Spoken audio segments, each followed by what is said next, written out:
So Darrin, when you told me that you wanted to read and discuss a book that many people consider to be one of the greatest fantasy novels ever written, I got super pumped because I'm a huge fan of this book, and I am excited today to review and discuss The Lord of the Rings. Oh, dude. What I said was The Way of Kings. Oh.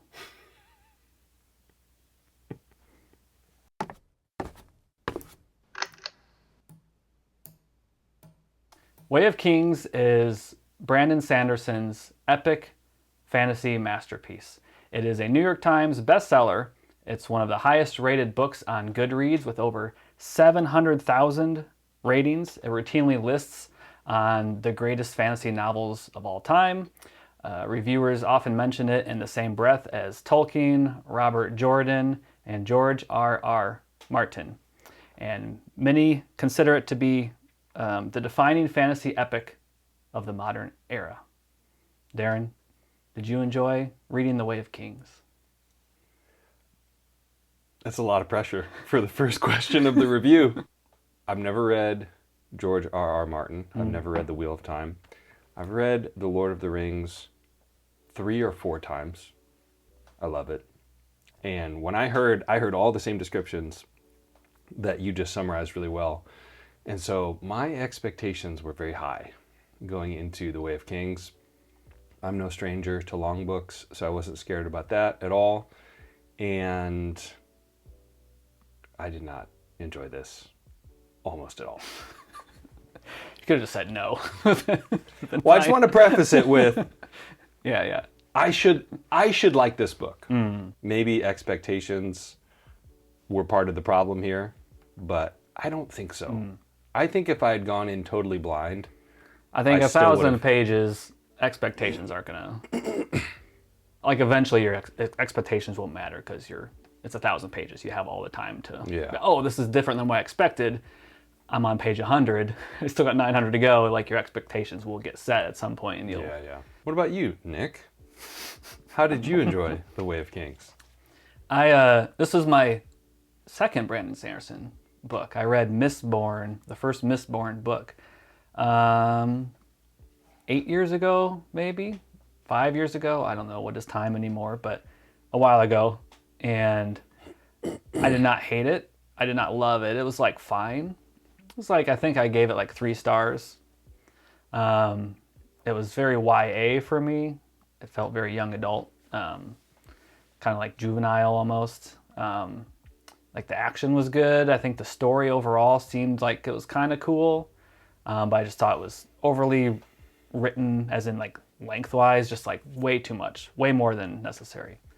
So going into this, I had a feeling I wouldn't like it. I think I overestimated how much I would like it. I thought it'd be like another 3 stars, kind of like, meh, it's fine book, but I really did not like this book. Yeah. I didn't hate it, but I just really didn't like it. And there were parts of it, I think, where it started to get better, and I'd get like my hopes up, like, okay, maybe this is going to start picking up and going somewhere, but then it would just... Flashback. Yeah. Psych. So overall, yeah, was not a huge fan of this, as were you. Because I am fascinated by this book because it is so successful. Yeah. And I'm just reading it, I'm just like, what am I not seeing that other people are seeing? You almost can't just say, it's terrible, I don't like it, because it's such a minority opinion, it seems like. You said 700,000 reviews on Goodreads? 700,000 ratings. Ratings. And it's like a 4.6 on Goodreads. That is bonkers. So I was thinking about it too, because we just reviewed The Old Man and the Sea. And I think in a lot of ways, I see this book as like the opposite of that book. Which, spoiler alert for that review, we both loved Old Man and the Sea. But that's like 100 pages, depending on your edition that you have. And it's just like so succinct and efficient, and he's doing multiple things at once. And it's just so tight, and it's so deep for how short it is. And this, I feel like, is the opposite, where it's just like so overly long and like unnecessary in a lot of ways. Like, it feels like it's like a 200, 300 page story drawn out to 1,000. pages. Yeah. And it revolves around 3 characters for the most part, Yeah. which is Kaladin, Shallan, I think is how you say it, Shalom, yeah. and Dalinar. Mm-hmm. And Kaladin is the focus of the book, I would say. He's a slave. He's a bridge runner, they call it, where he's just basically in the military, kind of as this just like grunt. He's just thrown into the, the fire of war, basically, and just like disposable. Mm-hmm. The same as all the people that he is with in this novel, like his company, I guess they're all just thought of as disposable, I guess. And they're on the Shattered Plains, right? Which is like, it's like these big plates, kind of, right?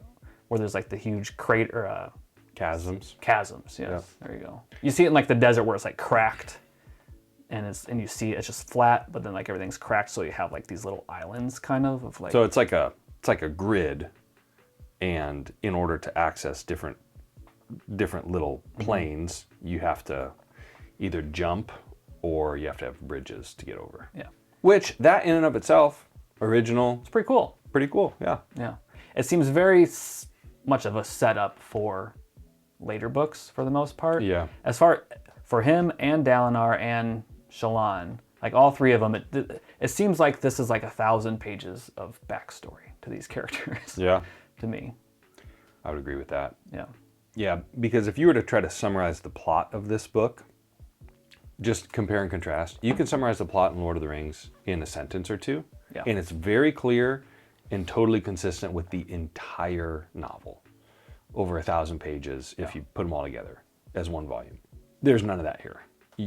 So part of the problem with it, I think, is A, you don't really know what's happening for literally the entire book. And B, you don't really find out. Like you said, it's set up for the next book. Mm-hmm. And maybe that's a little bit of a spoiler, but not really. And I think it feels like the characters are figuring out the story. Yeah. Too. Like it's like they don't know what's happening. Yeah. So they don't know where they're going. They don't know who's good, who's bad a lot. They don't know.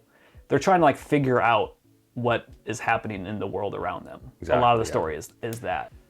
When I've heard other people talk about this book, and they usually are like, yeah, Kaladin's story, awesome. Dalinar's story, awesome. Shallan, I could take it or leave it. But for me, it's like, at least for quite a while, Shallan was the only one I was somewhat interested in because you have clarity on what her story is, what her purpose is, what she's doing. She's serving as a student, pupil, I think they call it a ward, underneath Yasna or Jasna, I'm not sure how you pronounce it. Yasna, who is Dalinar's sister. So that's how she's connected. She's basically trying to save her family from ruin. She's trying to steal. I don't think this is a spoiler. No, it's like chapter 2. Yeah, she's trying to steal basically the thing that Yasna uses to get her powers from. It's like a gem or a stone. Soul caster. Soul caster, yeah. Trying to save her family by using that. Since I actually had clarity on, okay, this is what this character is doing, like I was just more engaged with her story. I agree with that. Quite a bit. But with Shallan, when she's in Kharbranth or whatever, that was the most realistic fantasy environment, I thought, that Sanderson wrote, which made it, I thought, more atmospheric, more engaging. And maybe it's chicken and egg. Maybe that's because the story was more engaging. Mm-hmm. So you had more of a sense of place, or maybe the story was more engaging because you had a sense of place. I'm not sure. Right. But yeah, I would agree. I thought that she was, at least at first, there was major problems with that story as well. To go back to like the whole thing about them, the characters themselves figuring out what's happening, and this world is kind of chaotic, and like, they're fighting the Parshendi, but then you kind of get hints and clues about like, okay, maybe there's more to the Parshendi than meets the eye. Mm-hmm. I think that's engaging, and I think that's entertaining, and I think it serves a purpose. But for me, I think my biggest criticism of this book, and I think its biggest flaw, is that he just does so much telling and so much info dumping and so much just like holding your hand. And like it feels like I'm sitting across from him and he's telling me about his world and what the characters are doing rather than me watching those things unfold. Yeah, and it's that combined with the fact that the details of the world, the really broad strokes, there's this storm that comes and it's super destructive and it's a source of magic and there's these shattered planes. Some of that stuff is okay. I don't really think it's that novel or great. It's okay. But when you get into the details of it, that's like the worst part of the book for me. It is, and some of this is like the ins and outs of the world you're saying? Or yes. Some of it is certainly a taste issue and an aesthetic issue.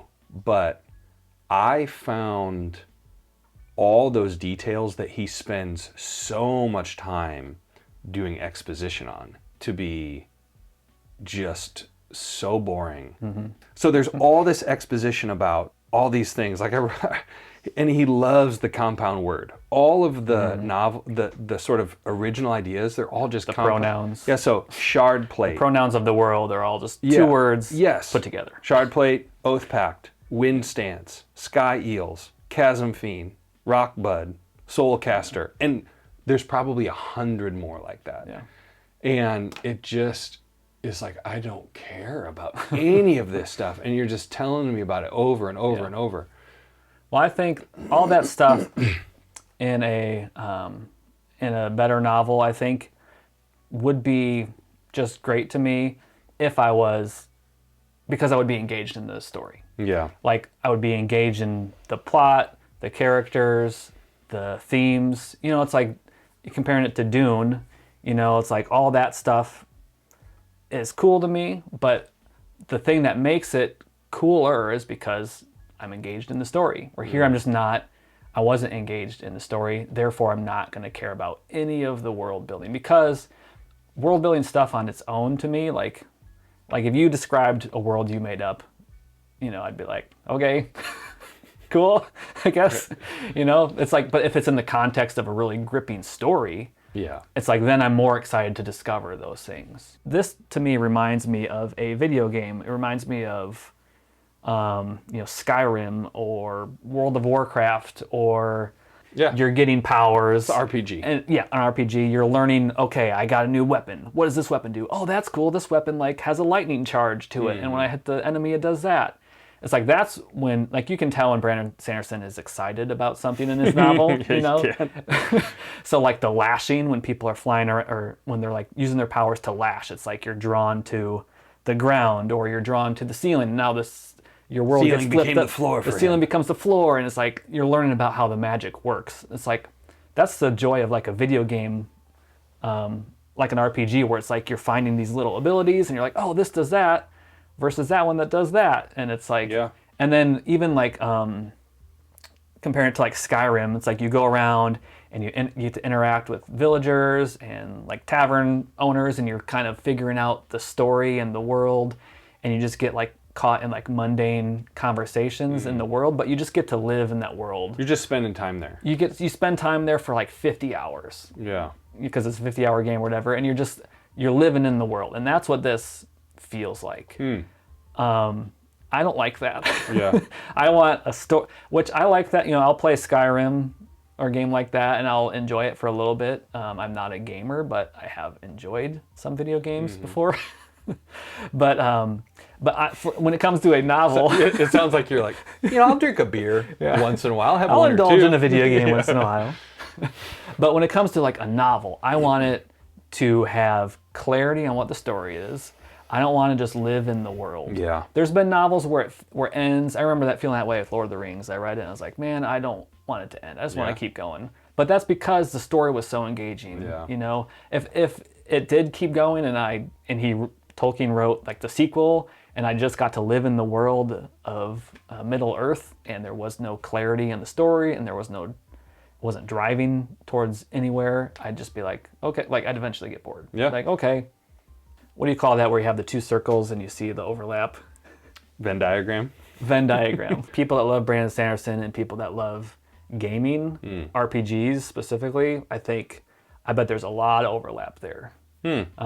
Just because of that, like I said, living in the world where even things aren't necessarily moving, but you enjoy the world that he's built and you enjoy just existing in it.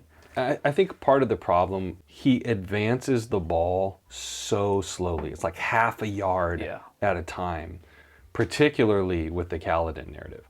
I think the Kaladin narrative, there is a story there, but it needs to unfold way faster. And it's like these tiny little micro steps forward to the point where once you're a third of the way through the book, and let's say you just took the Kaladin chapters, you're a third of the way through it, I just checked out. I'm just over this story because we've already done this so many times. So what happens is you're sort of inoculated to whatever he's going to tell you next because you're like, I know what this is going to be. We're going to get nothing new. And then every now and then he'll give you a chapter where it's like, oh, that's something. That's what I was referring to earlier. There's moments where you're like, okay. And then you either jump POVs instantly to a boring story, or you have a flashback to something that has almost no relevance to the current situation. I've heard it described as a slow burn, which I don't think it's a slow burn because I love slow burns. I think in a slow burn, you still need to have clarity on what's happening. You still need things to be happening. Yeah. You can't use slow burn as an excuse for boring. Yeah. Well, and just be like, oh, you don't like it because it's a slow burn. Like, no, I don't like boring. Right. Slow burns can be really engaging. Totally. I mean, I got a copy. I haven't read it yet, but my understanding is that the book Stoner by John Williams is kind of that. Where I've read that. And you liked it, right? Yeah. Yeah. But I think the reason why people love the book Stoner, again, I haven't read it, can't endorse it, I might hate it. I thought I was going to love this, didn't love it. Yeah. But the idea is that it's deep character exploration. So ordinary guy, ordinary circumstances, but there's normal, everyday human tension. And when that's written well and it's relatable and atmospheric, tension's a big one. Yeah. There's like not a lot of tension in this. Well, there could be, but he's like, to use a Lord of the Rings metaphor, he tries to take too little butter and spread it out over too much toast. Yeah. There's plenty of tension here, I think. But like you said, you trim it down to 300 pages, you could have a fun, fast, little fantasy book. Yeah. That would still, I think, feel YA, but it would be, you get done with it and you'd be like, no, it was good, 3 stars. Yeah. But when you have to trudge through 1,000 pages. I feel like if this was, like if I wrote this novel, I'm an unpublished author, I don't have any novels published. If this was my first one and I submitted it to like an editor, they'd be like, this needs heavy revision. This does not need to be 1,000 pages. I think because he was already somewhat successful, people that were because with fans too, like people that are just regular readers, not even editors. I'm not sure a novel like this would take off at all if I wrote it as a first novel, because people wouldn't be patient enough for it. Because there are things that happen in it, especially people talk about the Sanderlanche, the stuff that happens at the end where it all kind of comes together and things happen, Which I never really felt that. I didn't feel that either, but that's what people say. They're like, yeah it's kind of long and it's slow, but the end makes it all worth it. I've listened to multiple people say that there were points in this book where they stood up and like cheered. And I kept waiting for it. And I'm like, when is that moment in the book? I don't even know what moment you'd be referring to. It'd be stuff at the end or whenever there's like some twists where you're like, oh, didn't see that coming. Or it's like, I will say this about Brandon Sanderson, he is very good at designing the story in his head, at least, not necessarily on the page, but designing it where it's like, okay, there's going to be these things that happen. They're not going to make a ton of sense at the time, but you'll get to a point where it's all going to click together and you're going to be like, oh, this character did this thing back on page 100 that didn't make a lot of sense and was kind of like mysterious. I'm not sure what that was about. And now it makes a lot of sense at the end because they were actually doing this or thinking this way, and it makes sense now, and that's like, that reveal is exciting. So that's kind of gets back to what I was saying, where it's like the journey there, the journey before the destination, you could say, was just not good. Yeah. But people know, okay, because they somewhat liked other books that he had done before this, they had the patience, okay, it might pay off because I know he's pretty good at endings. Because even people that like the book, I've heard them describe it as like, yeah, it's not that great for quite a while, but then it gets better, and then at the ending's just so good. So I think it's that people have the patience for that, and they're engaged just enough so that when that stuff happens, it's exciting to them. That was another criticism of this, is I hated the prose. Some of it, it's all interconnected, right? But his descriptions were, like you said, you can tell when he's really pumped about an idea. His descriptions of just regular situations were so lazy, I thought. I pointed out to you that I wish I had this on Kindle or something so that you could do a word search. Yeah. The phrase "to the side" has got to be in this book, which I didn't 500 times. I didn't notice till you pointed it out, and then once you pointed it out, I was like, "Oh, there it is everywhere. again." To the side, to the side, and I'm like, I don't know what that means. Like, he moved to the side, or he looked to the side, or to the side, this was happening. Yes. Or something. Yeah. What is that? It's like scene blocking. So when you're writing a screenplay, or you're working, how we're going to film a scene in a movie, you block the scene, which is, okay, this person's going to be over here, and this person's going to be here behind, and they're going to walk into frame and move, just like how people move around a room. Yeah. So I think to the side is like, he has an idea in his head about how this looks, and he's trying to describe it. Where this person is, which most of the time you don't really need to do that in a novel. Yeah. It's like, let me fill in the blanks. He doesn't let you use your brain. Yeah, so there's an example on page 388 in my book. It's chapter 27, I think. But, so, which is funny because it says to the side in that sentence. I didn't even know that. But are we in spoiler territory now? Do we need to warn people? No, this isn't spoiler territory. Okay. But it's just a sentence. So there's a good example of it and a bad example. So it says, chasm duty, Gaz said. So Gaz is a character. He says, chasm duty, Gaz said, spitting to the side. So that is a good example of showing, like, and where I can use my brain to fill in the blanks.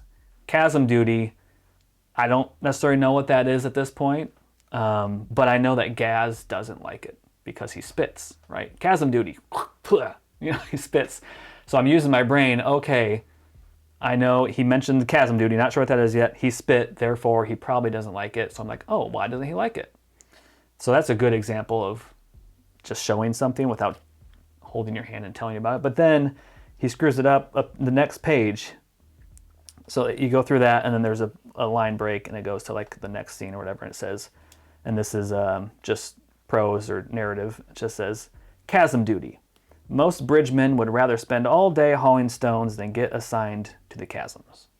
So it's like he's explaining what he just told you by the guy spitting. Like, I've already used my brain to figure it out, but now he's just telling me, oh, bridgemen don't like chasm duty. So the first example is good. The second example is bad writing, and he does the example of bad writing way more in this book than the example of good writing, where he's just telling you how people feel. He's just telling you about the world. He's not letting you discover things for yourself and use your brain, because that's what keeps you engaged in a story. It's like if I write a scene where it's like, I say, hey, Darrin, I want to invite you to my birthday party this weekend. And you're like, no, Nick, I don't like you, and I don't want to come to your birthday. That's telling me, right? The reader doesn't use their brain, because you're just telling me how you feel. But if I said, hey, Darrin, you want to come to my birthday party this weekend? And you were just like, I have to clean all the toilets in my house. It's like the reader's then using their brain, like, oh, Darrin is finding an excuse. He'd much rather clean the toilets. And it's like you're figuring it out as you read. Yeah. Even in showing, there can be subtlety and nuance where I think it's enjoyable. I'm not sure if Darrin wants to go to the party or not. Is there some sort of tension there between Nick and Darrin that Darrin would, exactly. That's way more interesting. Said he had to go grocery shopping or something. Those moments where you notice that stuff as a reader, and you're confident that you're supposed to notice it, but it's like, oh, I barely caught that. I actually think that that's really engaging and fun. And That's like the fun of a novel. because that's what real life is like. Yeah. You know what I mean? No Like one you're- says like, oh, I don't like you very much. Yeah, You know, exactly. it's- Yeah. You like, there's how many times in your life do you have people in your life that you're just like, I'm not sure if that person likes me or not, because you've read into interactions. Yeah. You know, it's like, so that's real life. That's because no one, in very rare circumstances or very rare occasions where someone will just, usually it's like an emotional moment where they're just like, you know what, I don't like you. And Right. which, you know, that can happen in a novel, and that's great when it's called for, which Right. is, like I said, a heightened moment. It's been building towards that. Yeah. And someone just finally drops, you know, the curtain or drops the front that they're putting on, and Oh, it's yeah, just like, yeah. it's just like, you know what, I don't like you, and here's why. You know, Yeah, it's yeah. like, that can be engaging too, but you want like little bits of that. Yep. You know, you don't want that to be the whole thing. Totally. Which is, he does that across the board in dialogue, in the world building stuff, where he's just dumping information on you and saying, this is what's happening. You know? That's the way of Kings. Okay, what else did you not like? Let's talk about Spren for a minute. Okay, I feel like Spren is the ultimate example of this criticism. Okay. Oh yeah, yeah. Because it is... So it's describe like what Spren are. Okay, For so people that might Spren not have read this. are they're little mythical, magical creatures, but they're sort of spirits, and they correspond to basically anything Brandon Sanderson wants to show you, not It's tell usually you. emotions, right? Like if you are mad, there's going to be mad Spren. Yeah, but there's springing up death around you or Spren, whatever. there's rot Yeah, Spren. true, yeah. So they correspond to physical states and emotional states. There's wind Spren, so they correspond to natural states, wind Spren, cold Spren, heat Spren. So they're just kind of like really tied into the world and Yeah. the people, and they're just like a manifestation of things that are happening in the So world. I hit guess. my finger with a hammer, pain Spren started to Yeah. float around Darrin's head. Or you start reading Way of Kings and boredom Spren just descend on you like a cloud. Yeah. But you're describing this tendency that Sanderson has to tell, not show. And I think with the Spren, it's like he's trying to use this as a hack. See, I showed you Yeah. because I didn't tell you that he was in pain. I just explained that there was pain Spren all around him. It's just like, it's the same thing. Which I have a feeling Spren are, there's like the percentage, there's going to be more than meets the eye with the Spren. And they're going to have a purpose in the world, but that still doesn't excuse like just using The way them he as- uses them in this Yes. book. Yeah. Yeah, and at the end, you learn that I don't there's... think we've spoiled anything yet, but just in case. If you don't want to hear spoilers. You don't really even know by the end of the book, but there's one kind of reveal with the Spren that's like, wait a second, what?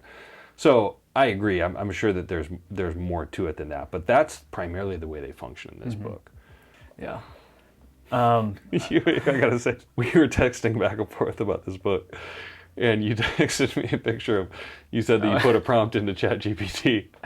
What did you say? I was grilling some steaks on the grill.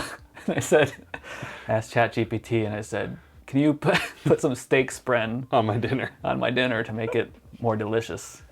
And it did. ChatGPT It did, complied. Yeah, faithfully. Yeah. Steak Spren. Which that's how I imagine them, as little like, I imagined a lot of like Tinkerbell or like the fairies in like Zelda that like just kind of, Yeah. because Kaladin has a Spren. A wind Which, Spren. yeah, Named named Syl. Syl, which is, I imagine, just like a Tinkerbell, just like a little kind of spirit floaty thing that hovers around him, and not everyone can see. Some people can see, but he talks with. But again, it's just kind of a way to get him to speak his internal thoughts and to like have internal discussions with himself through a little fairy thing. Is kind of how it's used for the most part. Yeah. Because if you read all that in just like inner dialogue, it'd be boring, which is a lot of that too. But Yeah. it's a way for him to verbalize his thoughts. And again, there's going to be more to Syl. You find out some things about Syl. She's not just a normal spren. It's like you expect that with almost every single magical Every element aspect of the in book. the book. You're There's like, okay, there's going to be more to the story, which is fine. It's not a complaint. It's just you expect it. Tell me why you hate Wit so much. Just real quick. Wit is... in 2 minutes or less. The thing about Wit is, like, he is... So he's a character that is, when you're a king, apparently you want to insult people. Court jester. Kind of. Well, when you're a king, you More want... specific. A court jester is supposed to speak to power, though. A court jester is kind of supposed to, like, be the people's response to the king, I think. I don't know. But I mean, they're supposed to be funny, too, and stuff, and, like, entertain people. But in this book, Wit is a character... Every king apparently has... I don't know if they're called... Oh, yeah, they're called a wit, which his name is also Wit. But they're supposed to, like, insult people. So, like, I'm a king. It's below me to insult someone that I disagree with. But my wit will do it for me. So he's basically like... He'll basically, like, roast people in a clever way. Roast. Yeah. So it's like... he's also supposed to be extremely witty and clever. And the things he says are just so not clever. They're so far from being clever. Like, when you set up someone as, like, this person should be the greatest at X. When I read them, I'm like, okay, this person's supposed to be really good at X, and you expect them to live up to that. Yeah. So when they're not, it makes it so much worse. Yeah. If you love puns, Yeah. you will love The Way of Kings. Yeah. Because Wit, all he does is he makes fun of the way people look, a la typical third grade fashion. Mm-hmm. Your shirt it's like looks your bad. mom. It's like your mom jokes. Yeah. Or it's like a pun. Yeah. And then the character of Shallan, she's supposed to be like kind of a firecracker, like a little bit of a. She's a little bit of a rebel, a little bit of a wild card. You don't know what she's going to say. And all of her supposed sassiness is just bad puns. Yeah. And you're like, what? Yeah. Or like wordplay. Yeah. Or someone says something about consuming a book to her or something. She's like, well, I've never eaten a book before. And you're just like... Yeah. Oh. And it just takes you out of the story. You're just like, what? No. So Wit is talking to... Oh, the king is talking to Sadeas. Oh, is this... And Wit's there. The ass? Oh, I forgot about You that gotta, one. You gotta find that I don't know one. where that one is. Oh, it's the worst. Oh, yeah. I think it's like the first scene that he's in. Oh, here it is. All right, so here's a Wit line. Super clever, according to people in the novel. Someone says to him, "Has no one done my son a service and assassinated you yet?" And then Wit answers, "No assassins yet. I guess I've already got too much ass sass of my own."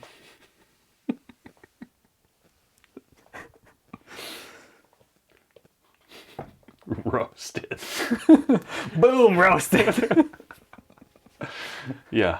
So if you love humor like that, yeah, I've listened to some of Brandon Sanderson's lectures on writing because I find that topic just interesting, and I think those lectures are way more engaging than this book is. He's good at... I like Brandon Sanderson as a person. I've listened to a lot of those lectures.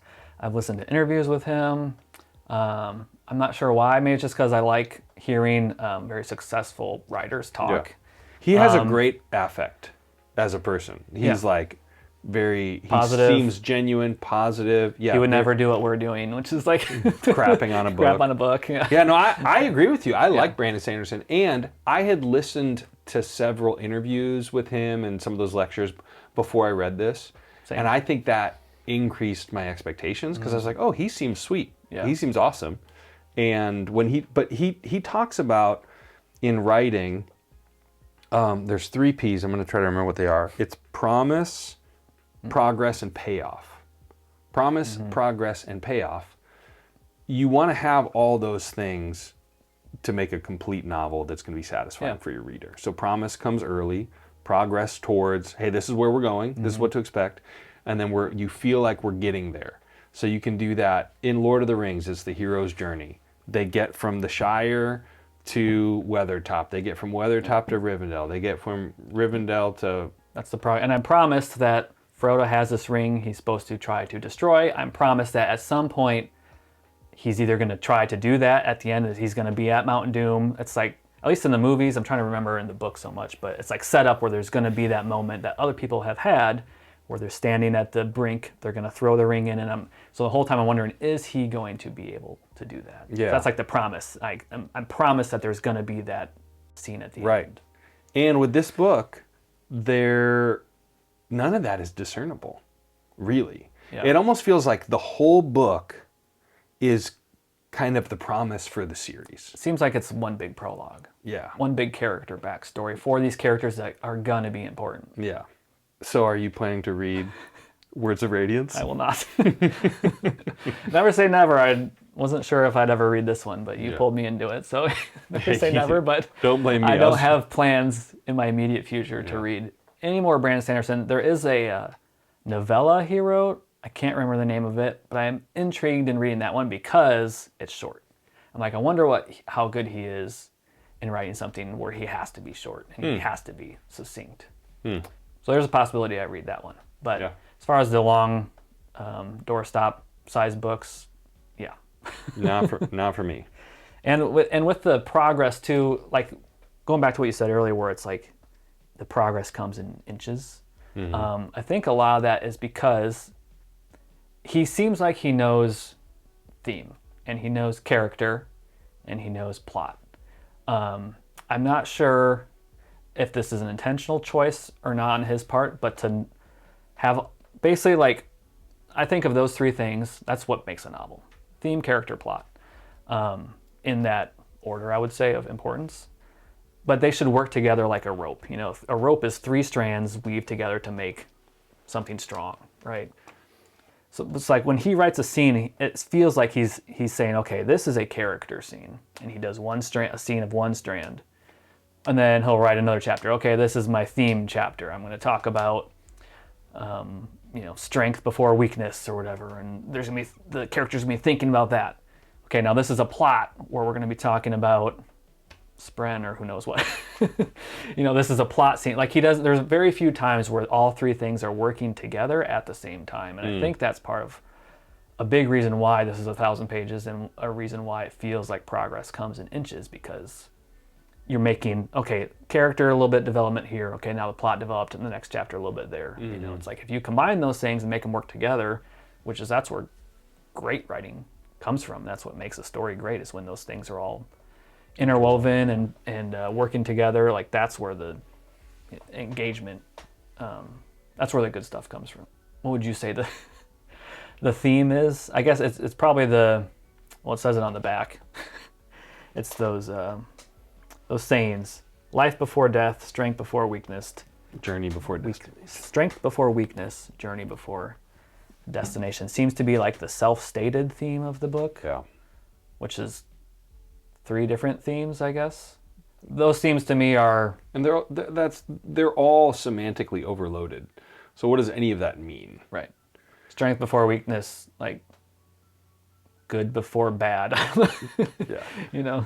One of the things that we've talked about is that what makes a fiction book, great, I think, ultimately, what makes you think about it and want to go back to it is whether or not it corresponds with reality and deep transcendent truths.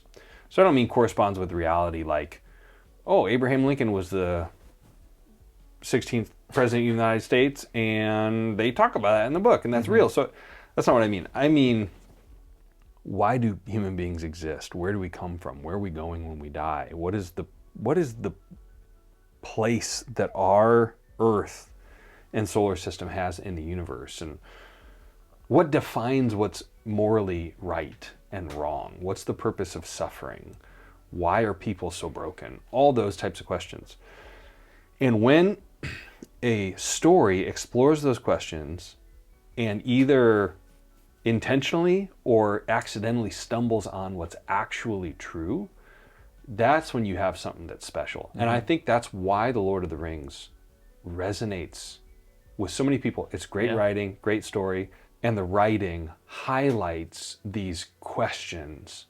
The question of Lord of the Rings to me is, can people conquer evil? Truly Yeah. defeat evil? And like that's And spoiler alert, what's the answer? no. Exactly, yeah. What do you need? You need some sort of divine miracle through things that play out that you don't realize at the time are playing out in the way that you think they should be in order to defeat evil. Yeah. It's like Gollum or Bilbo takes pity on Gollum. That's the thing which is brought up. Like that's Tolkien does this intentionally. It's something he's aware of. You know, it's like Bilbo's pity on just being like doing what he thinks is right in the moment, like sparing Gollum's life. You know, It's God's sovereignty. That's how the ring ultimately gets destroyed. Right. It's not through human will alone. Yeah, and then But Frodo... it's like how those two things work together. It's like an exploration of that. Right. Basically. That's part of what makes Lord of the Rings great, is that it corresponds to these deep truths that we find in the Bible. Let's just do a video on Lord of the Rings. Seriously. But I've been thinking about this book, and I'm like, there's nothing there that I can discern. Yeah. And I think that's part of why it falls so flat. I think we have something we disagree on then, because I think there is something there, but I'm not entirely sure it's intentional. I think it is. What do you got? So The Way of Kings, the title of the book, refers to a book within the book that has basically age-old wisdom about being a leader, being a king.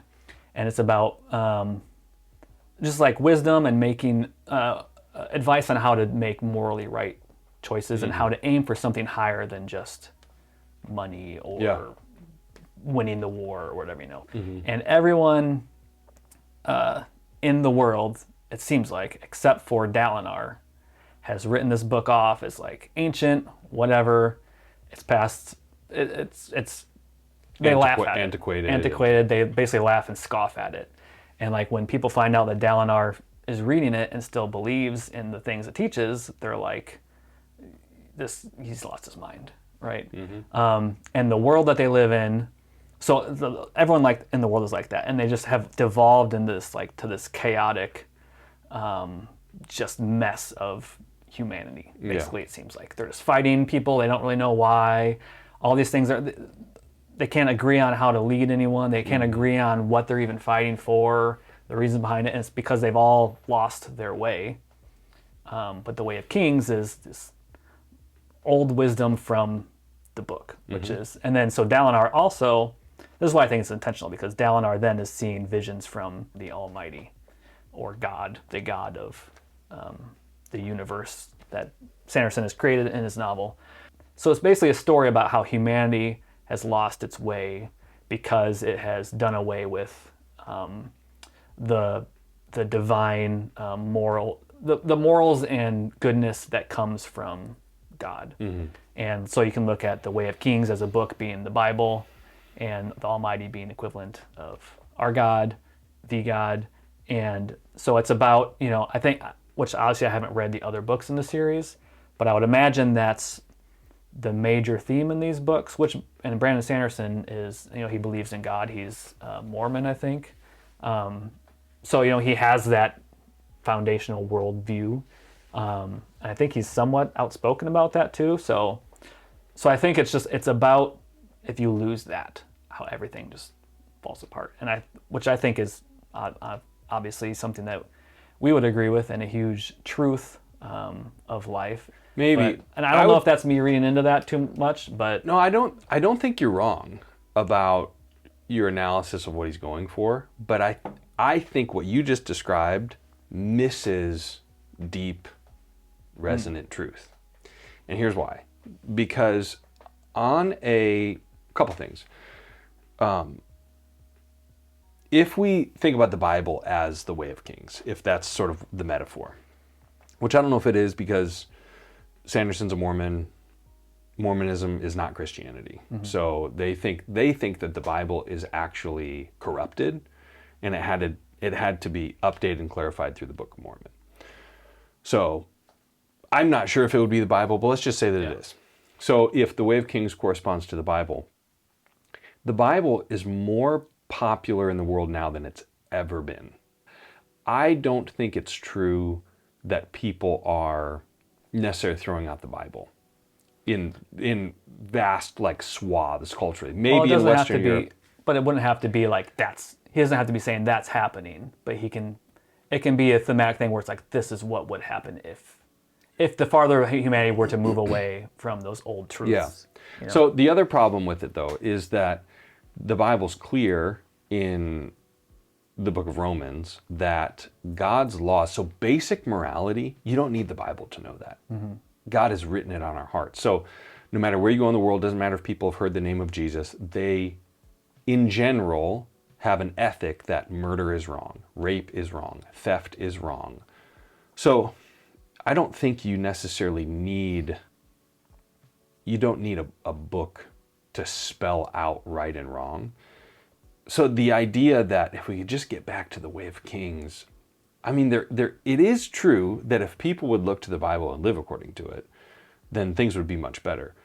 But why don't people do that? It's not because they don't have access to it. It's not because they don't know right from wrong. It's because of darkness. So Jesus says in John 3, people love darkness rather than light. That's the real issue. And that's not going to be solved by just more exposure to the material.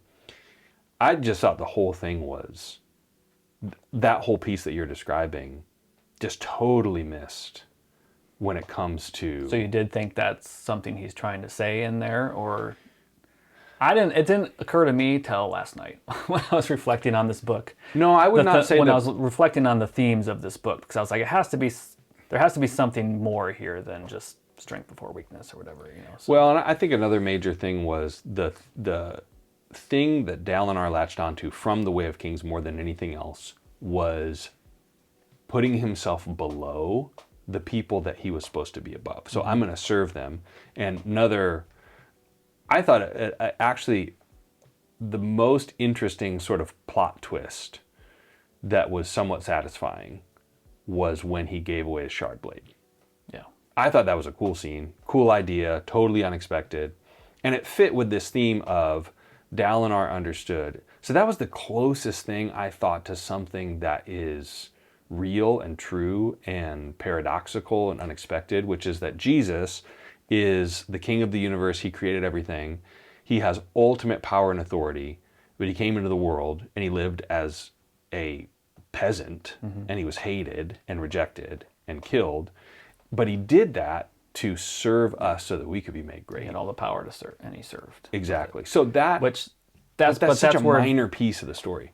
I don't think it's a minor piece, because that's like the main ultimate decision that he makes at the end of the story. That's what everything Dalinar, his whole character has led up to, is that choice, because a shard blade is the most valuable thing in existence. Like it says, people destroy kingdoms or whatever for it. Yeah. And he just gives it away because he has the Way of Kings, because he has this, to people in the story, old way of thinking that they scoff at. Yeah. Which when I was saying that, I wasn't referring, yes, I was referring to the Way of Kings being the specific book, but that pointing to, a way to live your life that is worthy of the Almighty, where you have these ideals that you aim at that come from the Almighty, which I'd have to think about it more and dig in a little more, because I'm not sure what is actually in the Way of Kings book within the story, other than like strength before weakness, kind of wisdom and stuff. So I'm not sure if it points to the Almighty in that world. But I see it as like the equivalent of like the book of Judges in the Bible, where it's like people in this world are just kind of doing whatever they think is good, whatever they think is right. And Dalinar is the only one that sees like that's not the way. The way is the Way of Kings, the way we used to do it, where it's tied to the Almighty, and then we get our ideals from them, and that's what we aim at. So that's what drives him to make that decision to put himself lower than a material possession. Yeah. This was my first 2-star book of the year. So I thought real hard about giving this 1 star. But that would have been an emotional rating. I was actively annoyed with this book. See, that to me is 1 star when I'm like actively disliking, where I'm reading them like, ah! Yeah. I wasn't there all the time, but the overall impact at the end of it was, and I think because my expectations were high. So I'm trying to be fair. I would say, in my opinion, it's a bad book. It's not a good book, but it's also, if you like it, go for it. It's not one where I would say nobody should read this book. To me, that's a 1 star. Nobody should read this book. Shouldn't exist. I'm not for book banning or censorship. That's not what I'm. That's not what I'm saying. It's just not good. So I don't know. I just think people usually ban books because it says something they like strongly disagree with. But you just want to ban books because you like they're it. boring. Boring. Yeah. Banned. It's banned. No, I gave it 2 stars. I agree with you. I think that if I had all the same problems with it. If it was better, it'd be better. No, if I had all the same problems with it and it was only 400 pages, I would be way less annoyed. Yeah. It'd still be 2 stars for me, honestly. I don't think shortening it would have made it that much better of a book. Yeah. But I wouldn't have actively been annoyed with it. I would have been like, didn't like that very much. So, yeah, it's not a 1 star, but it's 2.0 stars. Borderline 1.9. Yeah, I'm also at 2 stars. I didn't hate it. I just didn't like it. Yeah. There were times towards like 3/4 of the way through the book, I was like, this is borderline 3 stars. There were parts where it would it wasn't the Sanderlanche. It was, things that happened before that. A lot with Shallan, where it's like, he was doing things that I like in a novel, where it's like, this character is making a tough choice, and that shows me who they are, and it fits a little bit thematically. Wasn't a ton here, I didn't think, but that kind of stuff. But it's like the whole leading up to that was just those moments could have been good, but they were unearned because everything leading up to that did not make that a moment that was as good as it should have been. But overall, just not a huge fan of this one. And again, I'm not, like I said, I think a lot of it has to do with our sensibilities and what I look for in a novel. This was definitely not it. I think there is an audience for it. I'm not in that audience.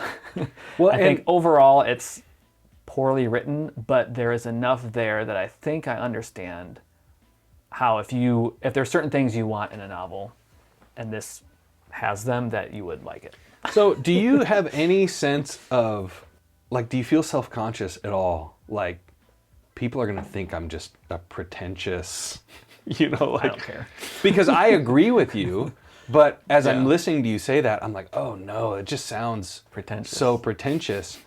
And I'm too highbrow for Brandon Sanderson. But it's not that. There's plenty of books that I like Michael Crichton. I don't think Michael Crichton is highbrow by any means. Yeah. I think he's really smart. I think there's a lot of intelligent ideas in his book, but for the most part, they're page-turning thrillers. Yeah. It's like, I like that. Yeah. I don't need every book to be The Old Man of the Sea.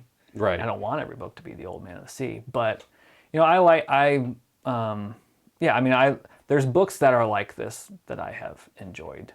But it has to do the surface level storytelling stuff a lot better than this. Yeah. So that was The Way of Kings. Put it on the shelf. Books in the basement. When are we doing the Da Vinci Code? I hate Brandon Sanderson. I'm so angry at this book.